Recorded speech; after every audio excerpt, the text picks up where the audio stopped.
Bismillahirrahmanirrahim. Assalamu alaikum hörmətli televizor görgüçler. Qalbdən qalb kanalımız programımızdan 21-ci sanını görüşünlərlə qızğın qarşılayırıq. Mən Abdullah Yalqın.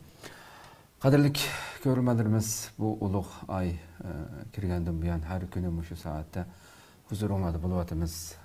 Mana həşbəşdikcə Ramazanның 20 günü ötüb bugün 21-ci günüge kep oturupduq. Rabbim inşallah en ahirki sanaqlıq günlerde kaldık. En uluq keçilə aldığımızdaki günlerde inşallah şu 10 günün taq günlerde Rabbim nisip qilishini her birimiz ümit qilamiz. Qadir keçisindən ibaret. Bu uluq keçilə şu ahirki 10 günde bulduğanlığını bilimiz.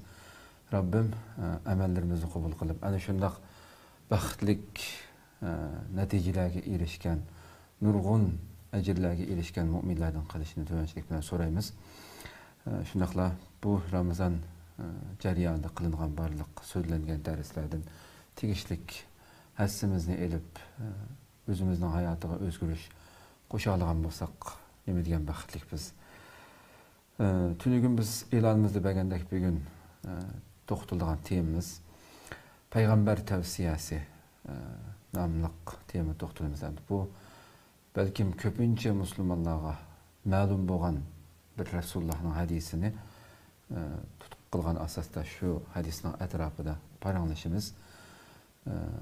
Aldı bilen ben programmanın aziz mihmini, daimlik mihmini hürmetlik Mahmut Çandamoğlu Şark Türkistan Ölümana Birliği reis vekili Mahmut Çandamoğlu'nu programımıza kepe gelip için köp rahmet etmem. Allah razı olsun. Allah razı olsun. Qadirli görürmələrimiz programımız YouTube ve Facebook kanallarımızda tarqıtılıb otudu. Ekran alda çıxıb duruyatqan numurlar arqalıq programımızға alaqdar fikir təklif verişənlərini ümid qılımız. Şundaqla köplügən qaydınlaşırımızın paydalanış üçün həm bəhərləb qoyuşuna unutulmağayslar. Bugünkü temamızda da şu bu toxtalmaqçı olan bir hadis haqqında toxtalmaz dedim. O bolsun köpünçimiz bildiğin Resulullah'ın məşhur hadisi. Mən sizlərə iki nərsini qoyub qoydum deydim Resulullah. İnni qad taraktu şey'ayni fikum şey'ayni lan tadillu ba'dahuma kitabullah ve sünneti. Eğer iki narsını koyup koydum sizlerge Kitabullah, Allah'ın kitabı ve benim sünnetim. Muşununla eslip mağsanla hergiz ezip ketmeysile degen hemmemiz kiçigimizden başlap köp anlayan ata-analarımızdan bolsun, ustalarımızdan bolsun anlayan bir hadis. Bu hadis etrafı toxtalımız bugün. Nima üçün? Çünkü bugün şu ahirki yıllarda, şu yakınki yıllarda deylemdi. Nurgulluğun kişiler anlaşqa qarıqa vaxt, anlaşqa nayeti güzel, məsum anlandığan, nayeti yaxşı niyetlik anlandığan mesela. Allah'ın kitabı, Kur'an yetidu deydiğen gepler nayeti köpemdi. Bunu anlap durumuz, uyabiyedi, körep durumuz. Nurgulluğun Müslümanlar bunun keyindeki niyetlerini dini sahada yaxşı bir narsa kömegen, yaxşı məlumatqa erişmegen qarindaşlarımız toğru dep kitip qaldıgan gap onun keyinden özününki bilmestin haleti nurgulluğan hata yollağa, hata fikir iqimlağa kirip ketkenligini özümü tuymagan halette aşına kitip qaldıgan gapamdı. Şunun için bu Resulullah'ın ki bu tavsiyesi Peygamberimizden bu hergiz azmaysla diyen tavsiyesideki küçük bu hadisini bugün inşallah şu verim saati vaxtımızda paranlaşımız. Bunda olsa ustad şu hadisten başlayıp girsek aldı bilen şu hadis hakkında bir iki ağız gap kılıp onun hikayeyinden girsek. Merhamet. Euzubillahimineşşeytanirracim. Bismillahirrahmanirrahim. Elhamdülillah ve salatu ve selamu ala Resulillah. Thumma amma ba'd. Esselamu aleyküm ve rahmetullahi ve berekatuhu. Aleykümselam. Allah subhanahu ve taala Ramazan'ın ahirki onğa kirip kaldık. Bu küllerini taat ibadet bilen ötkizgenini nisip kılsın. Leylatul Qadr keçisini Allah'a ibadet kılış bilen ötkizişke nisip kılsın. Leylatul Qadr keçisinde ibadet kılgan yaxşı ameller bilen ötkizgenlerinin qatarından kılsın hemmeylini. Muş aydan günahlarımız affu kılıngan, devzaqtın azat kılıngan halda çıkışık nisip kılsın. Peygamberimiz sallallahu aleyhi ve sellem'nin ki bu sil oturup koygan hadisi bu bizning dinimizdeki asaslık rukunlarının biri. Hadisning o'zi sizlar o'tirib qo'ygan labzi bilan mu kelgan, lekin buningdanmi sahiyrak bo'lgan labzi bilan kelgani, sahiy bo'lgani İbn Abbas radıyallahu anhu'nunki taraktu fikum ma in ya'tasamtum bihi falan tadillu ba'di. Kitabullahi ve sünneti nebiyyihi degan labz bilan kelgan va mushunga yaqin labzlar bilan kelgan. Ma'ni tarafdan hadisning kisil o'tirib qo'ygan labzda tarafdan İmam Hakim rahimahulloh bayon qilgan uningda biroz masala bo'lsa-mu, lekin mazmuni ma'ni tarafdan Ibn Abbasning hadisiga o'xshash va shundaqla Qur'oni Karimda bu vaqt kelgan nurg'un oyatlarga o'xshash. Nima uchun desa Alloh subhanahu va taolo Qur'oni Karimda o'zining payg'ambariga ergishishni vojib qildi. Va o'zining payg'ambarininki buyrug'iga xilovlik qilishni o'ziga xilovlik qilganlik deb sanadi. Men yuti'ir rasula faqad ata'a Allah. Masalan, payg'ambarga bo'ysunganlikning o'zi faqad ata'a Allah. Allohga bo'ysunganlik deb sanadi. Demak, payg'ambarga asi bo'lishning o'zicha Allohga asi bo'lganlik. Ve onundan başka nurgun ayetinde ya eyyuhellezine amenu ati'ullaha ve ati'ur rasule ve ulil emri minkum. İman etken müminler sila Allah, Allah'ın Resulü'ne ergişinler ve silanın içinizden çıkan alimlara şeriatını tutmagan Allah'ın Resulü'nü buyruğunu yetkizgen alimlara ergişinler ve şundakla şu Kur'an sünnetki esilgan mesullara, halifelerge ya ki emir olsun, ya zonton olsun, bularga şu ergişinler deb buyurdu. Bularning hemmisiga ergishish nemaga bog'langan desa, Allohning Rasuliga ergishishga bog'langan. Shuni hech qanday bir olimninki yoki hech qanday bir zontonninki Allohning Rasuliga asi bo'lib turib, menga asiligimda ergishishing lozim yoki mening ma xatoligim bo'lsa-mu, ma xato ishimgimi ergishishing lozim deb buyurish haqqi yo'q. Chunki ayette ati'ullah ve ati'ur rasul dedi. Yani Allah'a boysunish ve peygamberge boysunishni ayrım ati'u degan söz bilan ifodaldi. Boysuninglar ergishinglar deb. Lekin ma keyingi olimlarga, emirlarga qarata desa ati'uni ekkamida ayrım. Ve ulil emri minkum dedi. Demek bu olimlar bilan emirlarga, zuntunlarga ergishish Allah'ın Resulüge ergishish bilan bog'langan. Lekin Allah'a ergishish, Allah'ın Resulü'ne ergishish jo işkilisi ayrım keldi. Muşunundan alimlerimiz Allah'nınki buyruğuna yani Kur'an-ı Kerim'de kelginiga ergishish vacip ve şundaqlı Kur'an-ı Kerim'de kemmigen Peygamberimiz sallallahu aleyhi ve sellem'den sahih yol bilen kelgen hadisga ergishishmi mush ayet bilen vacip. Çünkü ati'u ve ati'u deb ikkili sözünço o'xshash keltirganligi uchun Alloh subhanahu va taolo shunga payg'ambarimizga ergishishmi, ya'ni Qur'oni Karimda kelmagan buyruqlarga sunnatga kelgan ergishish vojib degan hukmni mush oyatdan olgan. Va uningdan boshqa qul in kuntum tuhibbunalloha fattabi'uni yuhibbukumulloh. Ya'ni agar sizlar Alloh subhanahu va taoloni yaxshi ko'radigan bo'lsanglar, payg'ambarga ergishinglar, ya'ni menga ergishinglar deganda payg'ambarimiz sallallohu alayhi va sallamni buyurgan. Shuning uchun Qur'oni Karimga ergishish va payg'ambarimiz sallallohu alayhi va sallamning sahih yo'l bilan kelgan hadislariga ergishish bu mu'minni dunyoda baxtli qildigan, oxiratda Alloh subhanahu va taolaning azobidan qutqizdigan yo'lmi shu. Bu ikkisini ayirib o'tish qat'iy to'g'ri emas, ikkisini ayirishning o'zi harom. Bu ikkisi xuddi bir qushning ikki qantidak.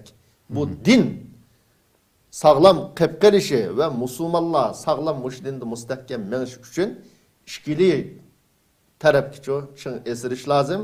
Esilmagan vaqtda xuddi qushning bir qantini kesib etsa, qush uchanmagandek musulmonlik din yo'qaydi. Dindagi nurg'un buyruqlar tugaydi. Shuning uchun Alloh subhanahu va taolo yaxshi ko'radigan banda bo'lish uchun Alloh jannatga kirgizdigan banda bo'lish uchun, davzaxdan saqlaydigan banda bo'lish uchun cho'qim payg'ambarimiz sallallohu alayhi va sallamninki sunnatlariga ergishish vojib. Bu mush hadisdan boshqami yana hadislardami nurg'un payg'ambarimizga ergishish haqida boshqa hadislar bor sahabelarninki bütün tarixdan buyon bugun qadar kelgan bizning olimlarimizningki payg'ambarimiz sollallohu alayhi vasallam sunnatga ergishishning zarurligi, vojibligi, bu sunnatni umumyuzlik inkor qilish yoki buning amal qilmaslikning o'zi hatto umumyuzlik bu kufr degan hukm bor olimlarimizning. Shuning uchun bu masalada har qanday bir musulmon cho'qim haqiqiy musulmon bo'lay desa, Qur'onda kelgan buyruqlarga ergishishga iymon keltirish lozim ve shundaqla Peygamberimiz sallallahu aleyhi ve sellem'nin sünneti kelgan buyruqlarga iman keltirish lozim, ma sünnetken de tunish lozim, hatta bazı sünnetlerge amel kılanmagan taqdirdimi. Xo'sh. Amel kılanmaslık her xil sebep tüpeyildin. Bu bir mesele. Lekin bunu tunumaslık, ben inkar qilmay ya tunumayman deyish şu, bu ayrım mesele. Şunun için yani bu yerda qo'shib qo'ygan gap, sünnetning darajasi xilma-xilamda. Hammasi bir darajada emas.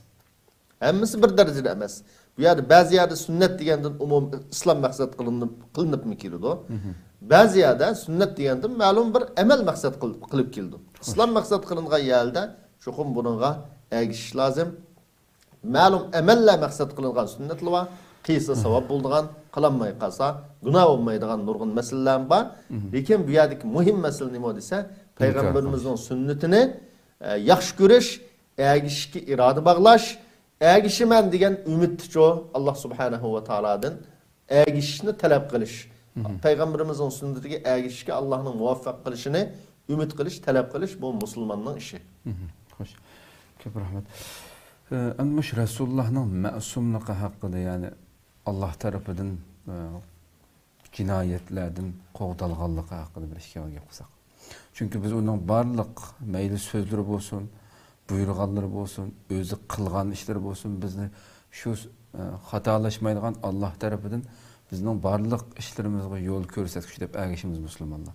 Endi bundaq bir payg'ambar, biz ergishishga buyurilgan payg'ambar albatta inson bo'lish bilan ba'zi xatoliklardan qo'g'dalgan bo'lish kerak hamda Allah tarafidan. Chunki biz ergishib xatolashmasligimiz uchun shu so'z haqida bir yo'q gap qilsak, buni qanday? Birinci olarak Peygamberimiz sallallahu aleyhi ve sellem Kur'an-ı Kerim'ni Allah'ın vehiyisini bizge yetkizgiçi. Eğer Allah subhanahu ve taala o zatını qoğdumıgan bolsa, o zatını bunda hatalıklardan saklamagan bolsa, Kur'an'ı cayda yetkizemeydi. Hoş.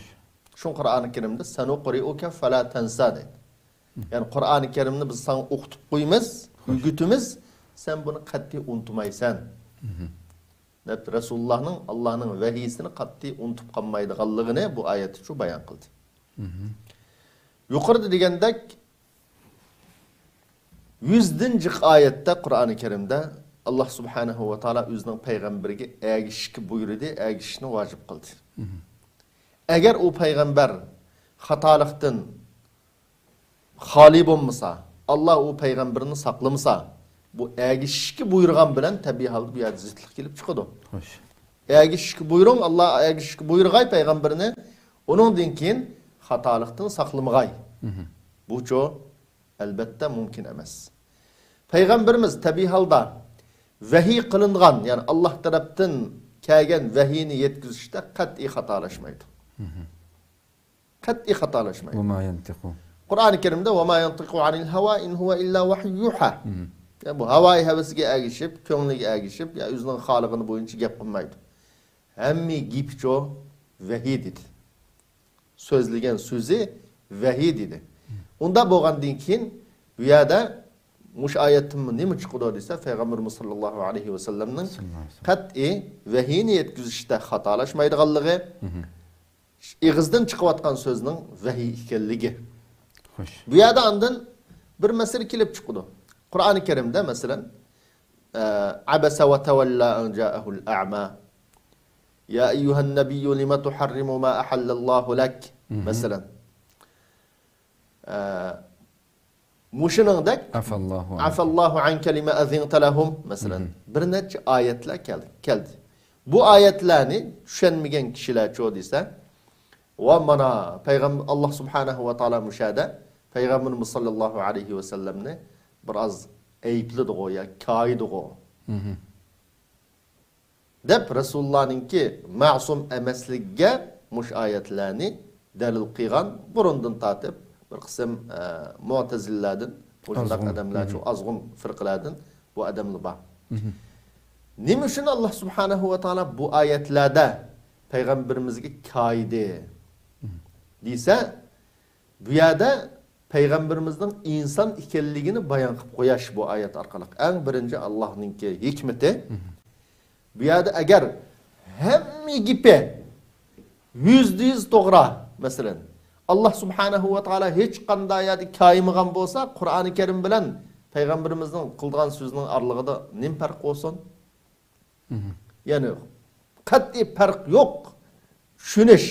Xuddi ba'zi ashqud insonlar balkim payg'ambarimizni xuddi Nasoralar Isa alayhisolamning ilohlik darajasiga ko'targandek, bizning payg'ambarimizni cho'q desa, ezib ilohlik darajasiga ko'tarish mumkin. Qur'oni Karimda bir necha oyatda payg'ambarimiz sollallohu alayhi vasallamga keyib qo'ygani birinchi bo'lib Rasulullahninki bir inson ekanligini o'zining ummatiga cho'q bildirish. Bu birinchi hikmat olimlarimiz bayon qilgan. İkincisi, bu kaygan meseleler Allah subhanahu wa ta'ala vahiy qilmagan, belki peygamberimiz özünün ijtihadı qarab, özünün fikri bilen çoğu qilgan ishlar. Şunun qatarida mesela abasa ve tawalla an jahul a'ma degan mush oyatninki sebebi nima desa, Abdullah ibn Maktum radıyallahu anhu Peygamberimiz sallallahu aleyhi ve sellem'nin yanıqa kelgan. Ve bir kısım aciz musulmonlar Resulullah sallallahu aleyhi ve sellem'nin yanıqa keldi. Resulullah şu çağda Mekke'de boğağa çıkan. Mekke'de müşrikler sen bu beçari kembag'al adamlar bilan jamiyatning eng puchakleri bilan juriysa, jamiyatning puchakleri tüven adamları sana ergeçti. Biz ular bilan birga o'ltirib bu dinninki sening gapingni anlig'imiz yo'q. Sen bizga din haqida gap qilmoqchi bo'lsang, bizga dinni tushuntirmoqchi bo'lsang, o cemiyetinin puchakleri şuulunun karışacağımda. Şuulunun karışacağı, şu müşrikler, katavaşlarının karışacağı cemiyetteki en tüven adamlar. Bu adamlarla bir sorunda bizge dinini yetkizme, belki bizge ayrım sorun belgilep, ayrım sorun toxtup, şu yerde yetkizgin bu dinine. Biz onunla birli turup yapanlığımız yok. Cemiyette nurgun insanlı var o, kembağal bilen bir yerde oturup tabak işini halamaydıgan mesela. Xuddi shuningdek hamda ular bilan biz sorunda bizning o'rtog'imiz yo'q degandan keyin Payg'ambarimiz sollallohu alayhi va sallam mush dinning gullanishini, dinning taraqqiy qilishini, Makka mushriklarining bir musulmon bo'lib qolishini umid qilib, shuning uchun bir kuni Makka mushriklariga katavashlar o'rtog'i yada, Kabironing yanida so'zlayotgan vaqtda Abdullah ibn Maktum radhiyallohu anhu kelgan. Kelgandan keyin Peygamberimiz din hakkında bir gap so'rab kelgan. O nimaga cho'q taz diqqat qilmagan, e'tibor bermagan. Mavloga gap qilman deb. Mavloga gap qilaman deb. Boshqa bir maqsaddan emas. Mavloga gap qilaman deb e'tibor bermagandan keyin birga ولا تطرد الذين يدعون ربهم بالغداة والعشي يريدون وجهه degan oyat mucho tushgan. Yani sen yüzden farvaydigarıga kecha kunduz Allohning roziligini izlab duo qilayotgan, iymon etgan kishilarni yaningdan jiroqlashtirma. Kafirlik gap qilaman, dinni yetkizaman degan maqsadda yaningdan jiroqlashtirma deb bir cheklagan ve shundaqla bu abasa va tawalla an ja'ahul a'ma. Bir kömeydigan adam kelsa, sen onundan nimishqo ayağın qarab, o'zini burib, qaramay, gapiga e'tiborsiz muomala qilasan deb Allah subhanahu va taolo cho kaygan. Bu nimishda bo'lgan desa, vahiy qilinmagan. Allah subhanahu va taolo payg'ambarimiz bu yerda vahiyda xatolashgan ish yo'q. Lekin o'zining insonlik sufti bilan Makka mushriklari bir musulmon bo'lib qolamiki, yaxshi niyat. Yaxshi niyat bilan musulmon bo'lib qolamiki degan maqsadda, chunki u katvoshlar musulmon bo'lsa, odatda jamiyatdagi tuvan odamlar albatta musulmon bo'ladi. Her qanday vaqtda jamiyatning katvoshları, mayli iqtisodiy yoki obro'y tarafdan cho'ng odamlar ma'lum bir ishga egassa, ya ma'lum bir yo'lni tutib mansa, xalq shuning keyinda mavdu. Xalqning shu nurg'un olimlar, ijtimoiy shunos olimlar bir bir top qo'yga o'xshatadi. Bu qo'yning 2-3 sakisi bo'ladi. Masalan, qo'yib baqqanlar bo'ladi. Odatda jabba bo'lsa, xalqning etizlik kirkasimi bir 2 qo'y kirkitadi, shuni bilan keyinga agishib kirkitadi. Hatto har qanday ish tushuvamda. Agar shu 2 qo'yni joyida kontrol qila olsa, paticha qo'y bijan ketmay o'tlaydi. Xuddi shuningdek, insonlar degan jamiyatning cho'nglari ma'lum bir ishga agishib maqsa, qolganlar shunga agishib maqdam.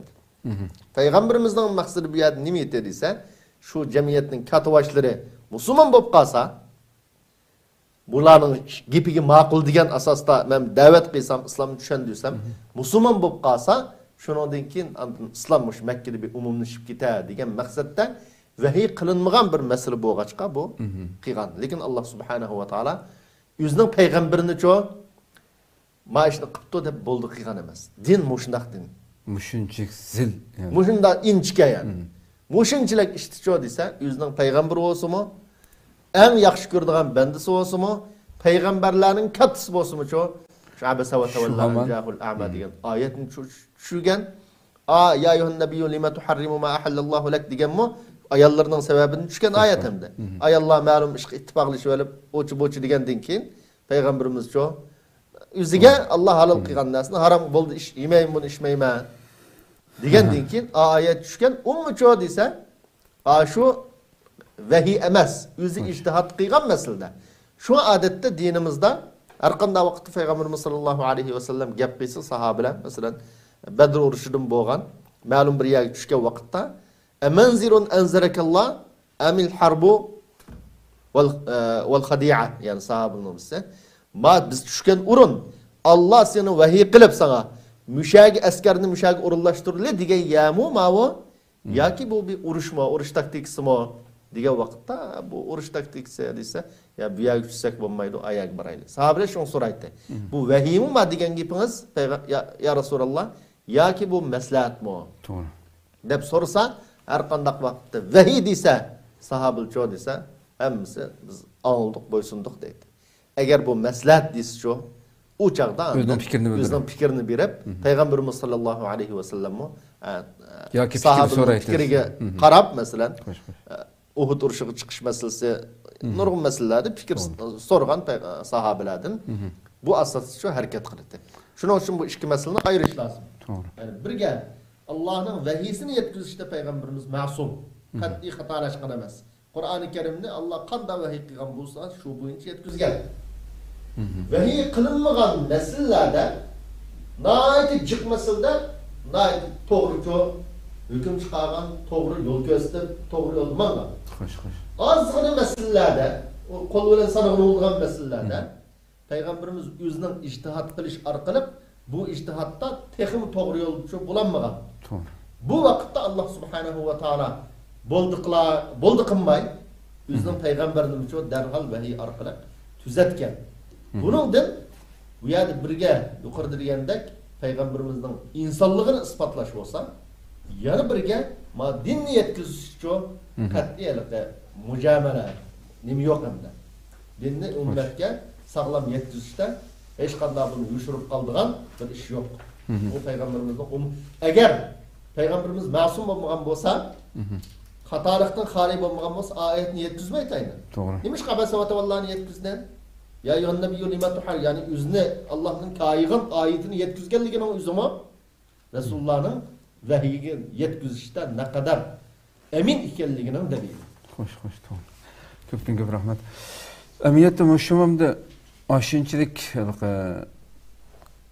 yaxshi niyat va yaxshi ijtihodning keyindan sodir bo'lgan bir ishmi, xato bo'lganligi uchun Allohning nazarida shu hamon oyatning nozil bo'lgan payg'ambarni tuzitishi dinimizdagi Rasululloh tarafidan bu mayli Qur'on bo'lsin yoki Rasululloh tarafidan sodir bo'lgan u tarafdan kelgan har qanday ishning o kadar ishonchlik dinimizning ne kadar qo'g'dalganligini bildirgan narsa bu. Hech qanday bir kichikkina zarrachilik xatoligimi sukut qilinmaydiganligi. Ya xotirjam holatda qalilloh qala Rasululloh, Alloh mundaqdi, Rasululloh mundaqdi degandan keyin qiyomat kichikildigan mu'minlarning ko'ngli xotirjam holatda shu ishning haq ekanligiga rohat kayniga erishib minishi mağalaydiganligini bildirgan mu'minlarga berildigan bir xotirjamlikda bu hamda. Elbette. Yani bir belki insan bo'lganki bu xato bu Qur'onda yo'q chunki buning masalan bu deyilgan narsalar deb shubhaga tushib qolishga o'rin yo'q. Chunki Rasuli hiçbir ishni xato qilib qolsa Alloh shu hamon eng oddiy ish bo'lsin tuzitib mang'an deganni bizga bildirdi bu narsani. Yani birga alimlarimiz müşahede hatta mındamı deydim de. Peygamberimizge kelgen her bir kayiş asli ümmetini ügütüş için deydi. Nimini ügütüş için deyse hatalışıp kalsınız ma vahiyge kaytayın. Hoş. Benim hatalığımda benim çoğun adamken ben ayda adamın çıkı hazır. Şunda %100 hata kıygan bolsun bu hatalığım tunuğun unumaydıgan.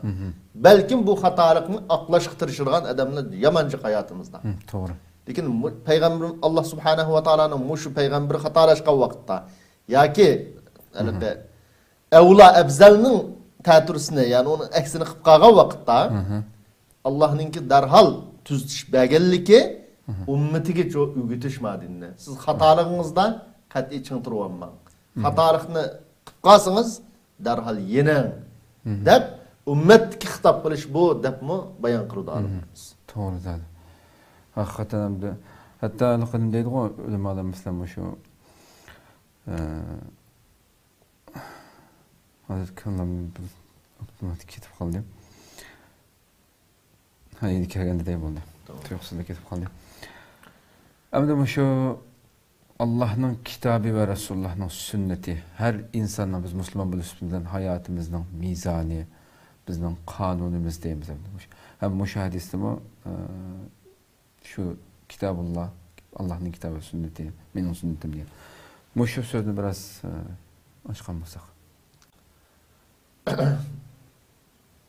Demek biz umumiyizlik bugünkü hayatımızı qaraydigan bolsak, mesela bu din mükemmel din. Hoş. Bu dinin bir narsa qo'shashning o'zi talash tortishga ziddiyat kelib bordi. Bu dindan ma'lum narsani kamiltishning o'zi ojizlik qilib bordi. Bu nima gap desa, masalan, asli Qur'onning shu burunqi mufassir olimlarimiz bayon qilgan sahih sünnetning sahihlariga ergashgan bo'lsak, chuqum islom ummati bugungi holatda bo'lmaydi. Bu mumkin emas. Xo'sh. Bugünkidek mushunda ig'ir holatga tushib qolishda asosliq nim sababchi bo'ldi desa, birinchi o'lab bu dindan bo'lmagan nurg'un narsani dinga qo'shib olish, ondan şu orqali musulmonlar o'rtasida nurg'un ziddiyat, xafalikning kelib chiqishi. Ondan bu dindagi asosliq amallardan ma'lum amalni umumiyizlik ummat tashlash. Bu orqali bugungi shu xorliq kelib chiqdi. Burun masalan mayli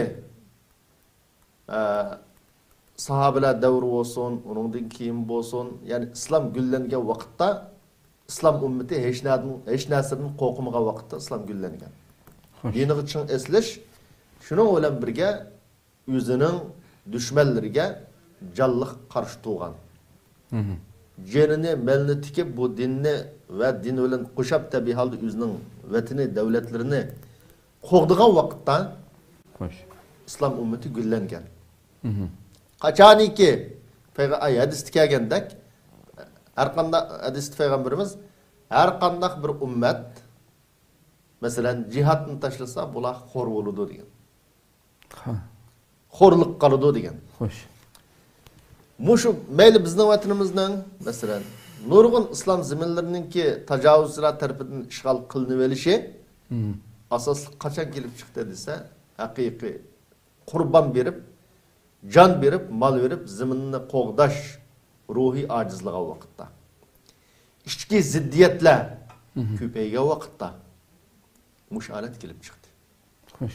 Şu Kur'an-ı Kerim bizim mesela şu şeytan ucunun ki düşmanlarının yardım soruşu şu çağdaki Saidiye Hallı'nın ki arasındaki ziddiyetler bu ucula olan boğan ziddiyet buranın ki andın düşmanının yardım soruşu ma'lum bir mansabni deb yo huquqni deb nima kelib badi desa, bizning vatanimizning munqariz bo'lishi kelib badi.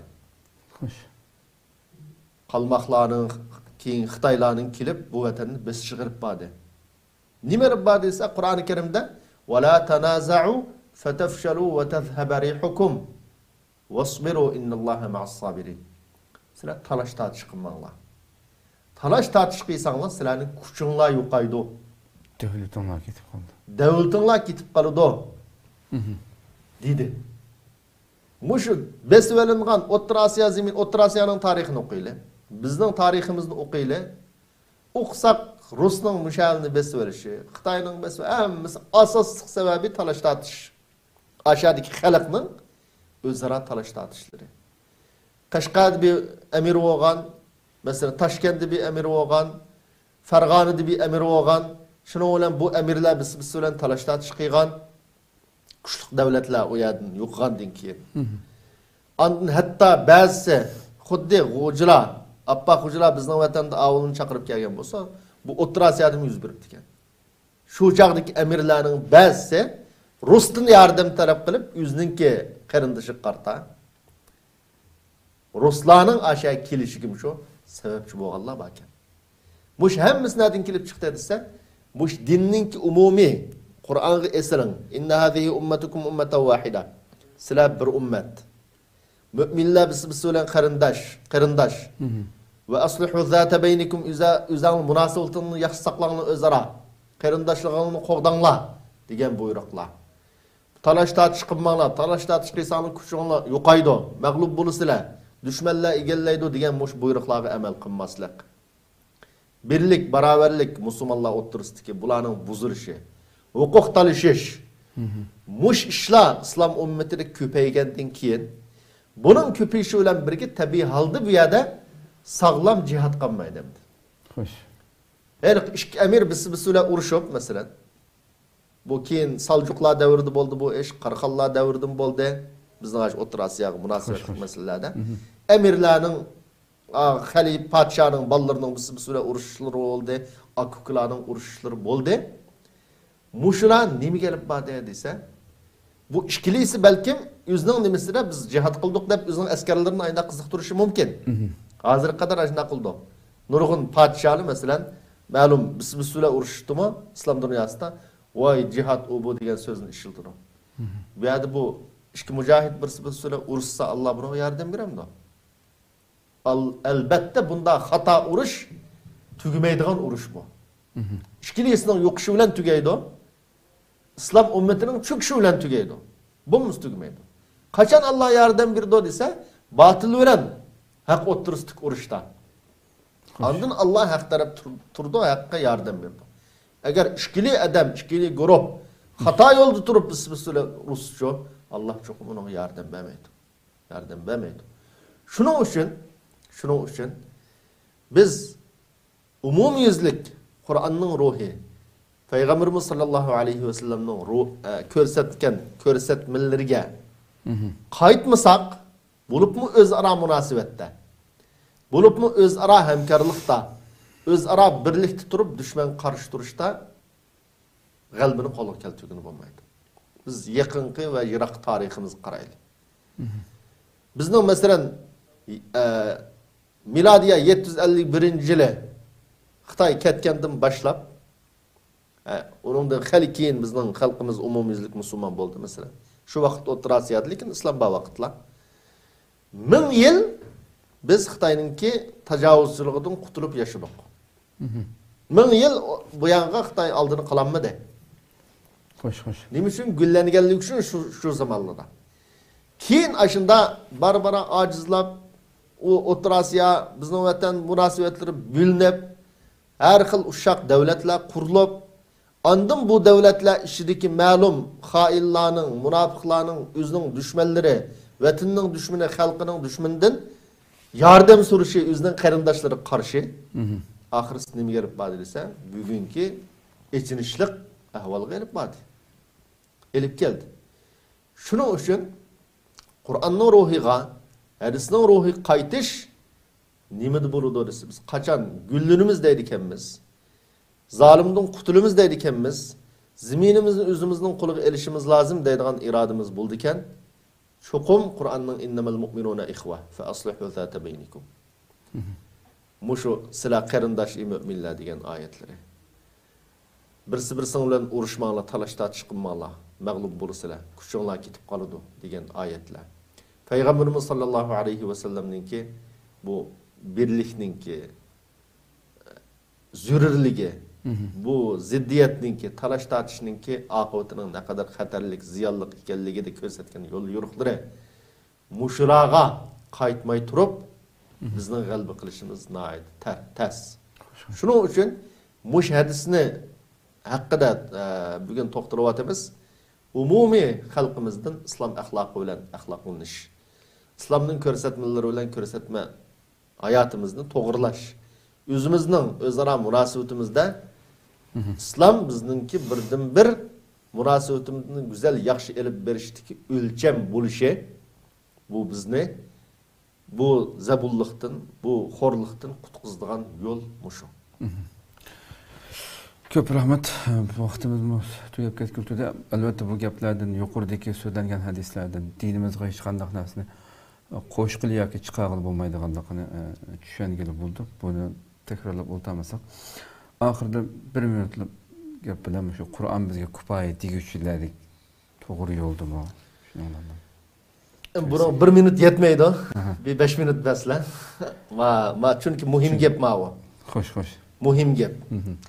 Buni asli ayrim bir filgramma qilsak bo'ladigan mazmun bu, lekin ma hadisga, sunnatga esirish haqida bo'lg'achqa, shuni ozroq to'xtalaylik. Bu burundan ma'lum ozg'un firqalar o'tirib qo'yib kelgan bir masala. Ya'ni Qur'on yetarlik deb. Buning manbasi nima desa, buning manbasi asli havoyi havas, shaytonga ergishish.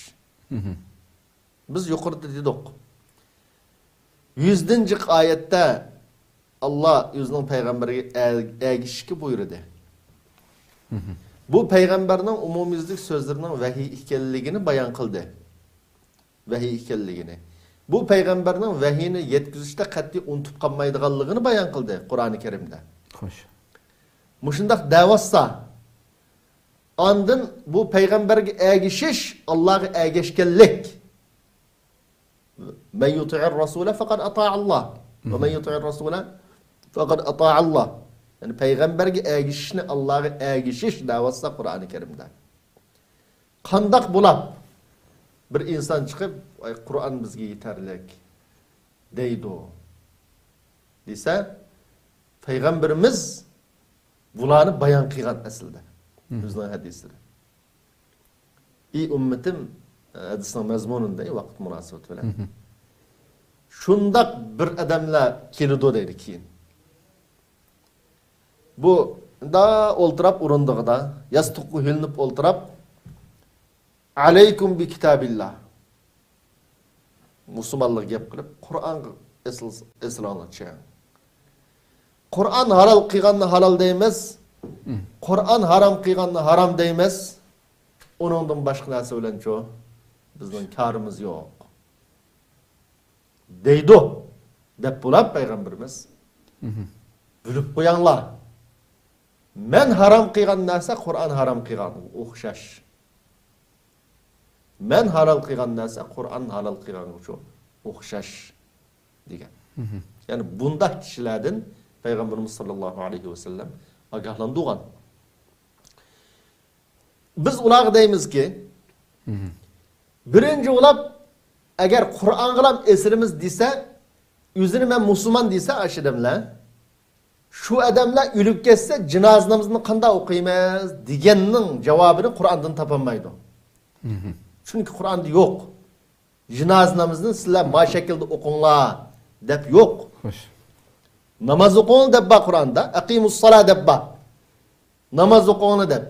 Bu namozning shakli, uslubi, hatto jinozamizni shu odamni o'lib ketib qolsa, jinozamizni qanday o'qiydiganlik Qur'onda yo'q. Qanday qilamiz ashadamning jinozamizni qanday qilamiz? Masalan, o'lib ketsa, biz tabiiy holda sunnatda payg'ambarimiz o'zining so'zi bilan bayon qilgan sünnetni ko'rsatgan uslub bo'yicha janoza namozini o'qiymiz hamda ular rozi bo'lmasligi mumkin unga. Yoki u odamlar "Men namoz o'qiy yurmay ko'mib qo'ying" deyish lozim. Chunki sunnat degan gap yo'q degandan keyin yoki "Men namoz o'qinglar" desa, cho'qim o adamning namozini shu sunnatga kelgan bo'yicha o'qiymiz hamda. Menimcha ashadamlar o'zining ballarning xatnisini qildi o'g'ilninki. Ya qilmamda uni o'qimaymiz hamda. Bu Qur'onda balangizning xatnisini qiling deydigan gap yo'q. Bu sunnat bilan kelgan. Ya bu nurg'un masalan hatta 5 vaqt namoz desak, hatta 5 vaqt namoz degan mush uslubda Qur'oni Karimda yo'q. Qanday qilamiz namozni aqimis salata tarafayn nahari va zulafan min al-layl deb ba masalan. Biz atiganda akşamda didemdi Qur'onda. Bu 2 vaqtda namozni jug'lablam o'qiytamdik masalan. Yani din Qur'oni Karim umumiy qonunni o'tirib qo'ygan. Rasululloh buni bu qonunni qanday ijro qilish, musulmonlar o'z hayotida qanday tatbiqlashni payg'ambarimiz o'zining sunnati bilan ko'rsatgan. Qur'oni Karimda masalan zakat berang deydi. U zakatni 40 qo'yga 1 qo'y masalan. Manch gram bu yo'q Qur'onda. Qanday qilamiz masalan? Bu deganlik ma dinni va yiltizni yo'qtiman degan gap. Aminatda ma Qur'on kifoya degan. Qur'on kifoya degichilar yiltizni madinni yo'qotishning yo'li bu. Bo'lmasa bu mush hac masalasi masalan. Mayli namoz masalasi, zakat masalasi, Ramazan masalasi hatta bu Ramazan nima bilan buziladi, nima bilan buzilmaydi masalan. Muşulun hemmisi bunun tafsilati şu sünnet bilan bayon qilingan. Unda bo'lgandan tabiiy holda ashiramizni masalan to'y qilgan vaqtda nikoh qilganlik masalan aldım tegdim degan gapni deb xotnagan bo'lishi mumkin. Shunda degan vaqtda bu sunnat bilan ham Qur'onda xotnagan vaqt aldım desin, falan tegdim desin deb yo'q. Masalan yoki bo'lmasa tug'ilgan vaqtda xatnisini qilsin degan gap yo'q masalan. Bularning hammasi şu bir musulmonning bugungi hayotini o'zining hayat ism qo'yishdan tortib hamda masalan ism qo'yish yo'q Qur'onda. Balang tug'ilsa bunda ism qo'yinglar deb. Bularning hammasi şu sunnat bilan payg'ambarimizning ko'rsatishi bilan bo'lag'liq hamda. Bu degichilar cho'qim ya o'zini inkor qilish lozim, o'lsam janozamni o'qimanglar. Ballarning xatnisini qilmaslik lozim. Nikosini qilmaslik lozim masalan, aldım tegdim degan lafz bilan. Namozni o'qimasligi lozim. Zakatni bermasligi lozim. Buni mushuni hammasini qilmasa nima qiladi endi bu? Dinning nimasi qoladi? Nimasi qoladi? Bu Allohdan biz bu kishilardan bu azg'un mush iddia kirib qolgan kishilardan tavba qilishni, ma dinga sog'lom qaytishni, ya ayyuhallazina amanu udkhulu fis-silmi kaffa, ma dinning umumiylik kiringlar dedi. Umumiylik kirishning bir yo'li Qur'on bo'lsa, yana birisi shu sunnat. Men ma Qur'onga ishonatim, ma sunnatga ishonmayman desa, bu dinga umumiylik kirganlik emas. Shuning uchun xalqimizdan mush iddia kirib qolganlardan darhol tavba qilishini tashabbus qilamiz, umid qilamiz, Allohdan ularga hidoyat tilaymiz. Ular deb qo'ymizki, deymiz oxirsida. Sizlar agar tavba qilmasanglar, to'g'ri yo'lda mangmasanglar, bo'lib qo'yanglar, ma islom ummatini, Uyg'ur musulmonlarini ozdiranmaysizlar. U g'oyangga yetolmaysizlar. Bu iddianing 5i Uyg'ur xalqi chiqqan hozir, balki 20 yil, 25 yil bo'ldi. Nima ish qiladi? 20-30 yilni yaqin mush iddiaga da'vat qilib, nima natijaga erishdi shu odamlar? Jamiyatda qanchalik o'rni va qanchalik ta'siri bor. Chunki Alloh bu dinni saqlashga va'da qildi. Inna nahnu nazzalna zikra va inna lahu lahafizun. Biz bu Qur'onni tushundik, buni saqlaymiz dedi Alloh va'da qildi. Bu Qur'onni mush zikrni payg'ambarimizga nimaga bo'yinda inna anzalna ilaykal Qur'ana litubayyina lin-nas dedi. Biz Qur'onni sana tushundik, kishilarga sen bu Qur'onni bayon qilib bersan dedi. Bu sunnat deganlik Qur'onning bayoni, Qur'onning tushunchisi, Qur'onning tafsiri. Qur'onni saqlash nim bilan mukammalleşir o dese sünnetni saqlash bilan mukammalleşir. Xo'sh. Qur'onni yo'qtimiz deb tarixdan bu yon din dushmanlari shundoq kuchab yo'qtanmidi? Sünnetni yo'qtimiz debmi yo'qtanmidi? Bu mustashriqning tarixdan bu yon o'tirib qo'yayotgan fikri Qur'on bilan sunnatni ayirish masalasi. Xo'sh. Sizlarmi yana musulmonlar ichida fitna tarishga yaraysizlar, Uyg'ur musulmonlar ichida. Uşaqcha gap taqitishga yaraysizlar. Vaqti kelsa sizlarning fikringizdan ta'sirlanib ergishtirgan 10 musulmon inshaalloh chiqmaydi Uyg'urning ichidan. Shuning uchun bular o'zining haddini bilib bu yo'lda maqsa bir dunyoda texxorliq, musulmonlar ichida e'tibor yo'q. Oxiratdagi oqibati texmu eg'irmdi. To'g'ri. Oxiratdagi oqibati texmu eg'ir. Alloh saqlasin. Chunki shu payg'ambarimiz davzax kirgan kishilar qarta payg'ambarimiz duo qilib ketgan. Ey Farvoydigarim, avla mening ummatimte desa Allah subhanahu wa ta'ala tarafdan ular sendin ki manda ishni paydo qilgan odamni. Bunda Qur'on bilan sunnatni ayirgan, manda xato yo'lda mangan, yengdin dinga nurg'un yo'q narsani qo'shgan. Shunda ozg'un odamlar degan vaqtda payg'ambarimiz ala bu'dan lahum suhqan lahum deb payg'ambarimizmi shunda kayib ketgan. Shuning uchun biz payg'ambarninki ummat bo'lamiz deydi ekanmiz. Şu Kur'an sünnet işkilisi bu. Bir qaratqa o'xshash biz-bisirin çoğu tatti ayrılmaydı. Bularni o'zini bilib hidayetga, haqiqiy islom qaytishini, bu xato yo'ldan tavba qilishini, shu orqali Allohning rahmatiga erishishni umid qilamiz biz. Bir musulmonning davzax kirishini umid qilmaymiz. Bu ahli sunna vel jamoaning e'tiqodi shu.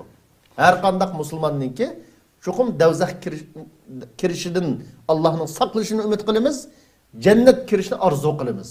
Shuning uchun jannat kirish uchun, davzaxdan yiroq bo'lish uchun musulmonlar ichida qalayotgan fitninki tarishiga sababchi bo'lmasligi uchun to'g'ri qaytishni, hidoyat yo'liga, to'liq islom yo'liga qaytishni umid qilamiz.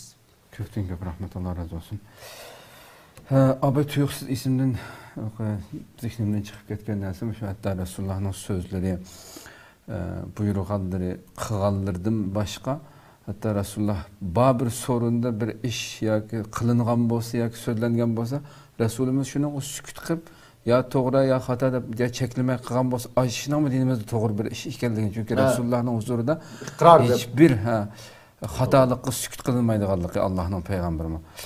Bu narsa zikrim kelganda uning keyindan din düşmanları Resulullah'ın eğer de şu hatta Kur'an'ı mı tarihten mi yazılıp ötle şu Muhammed Öz'e uydurup çıkan bu diye aslında töhmetlerini çaplaganında şerh şunasında mazırgıcı bunu kıp geldi tarihten mi şu Resulullah'a Kur'an'ın içinde kayılgan bu ayetler mi Kur'an'ın hiç kaçan Resulullah tarafından keltirilmegenligi uydurup to'qilmaganligini dalilida chunki o'zi to'qqan bo'lsa qandaqsiga o'zini qanchilgan yerda Allohning qaygan oyatlarini olib kelsin degan ulamolar buni keltirgan ekan. Ko'pdan ko'p rahmat, Alloh razı olsun. Şöyle oxirlashtirsak. Qadrli ko'ruvchilarimiz, shuna qilib 21-sonimiz bu mashada oxirlashdi, anglab o'tdik. Bu Qur'on, kitob va sunnat, Rasulullohning sunnatiniki bir-biridan hech qachon ayirib etilmaydigan, ayırıp etiş mümkün bo'lmaydigan bir ikki nurimiz ekanligi. Muşununga esilgan vaqtimizdan biz azmay, top-to'g'ri yo'lda mang'alaydiganligimizniki uchuq misollardan ko'rib o'tgan bo'ldik. Rabbimiz bu ikki angushtirimizdan mangu ayirmasin. Mushu to'g'ri yo'lda mengib Rabbimizga uchrashqicha mustahkam turishni nasib qilsin deb tilaymiz. Ata yangi bir sonda boshqa bir temada ko'rishguncha omon bo'linglar. Assalomu alaykum va rahmatullohi taala va barakatuh.